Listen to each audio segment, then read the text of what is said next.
আরে ওঠ ওঠ, জামাই আসছে।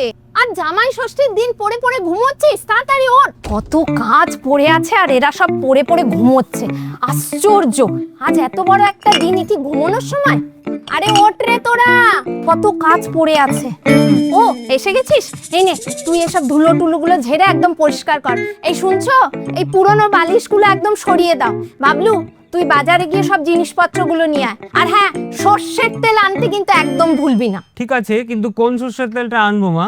সেই সর্ষের তেল যেটা স্বাস্থ্যের জন্য মাস্ট আর স্বাদে একদম মাস্ট। আরে সেই must must mustard oil, Saloni mustard oil, বুঝে গেছি।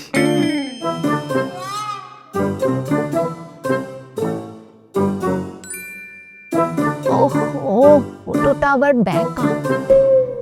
মা, মা তুমি এটার কথাই বলেছিলে না? হ্যাঁ এটাই তো, দে দে, আমি রান্না শুরু করি, অনেক দেরি হয়ে গেছে।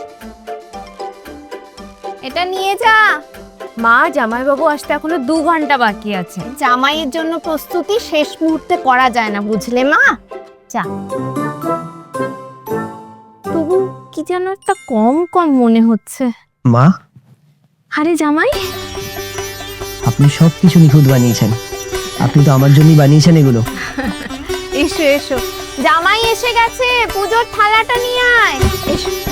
যখন জামাইয়ের আপ্যায়নের প্রস্তুতি হয় মন থেকে, তখন খাবারের বিশুদ্ধতা আর স্বাদের দায়িত্বও থাকা উচিত সেরার হাতে।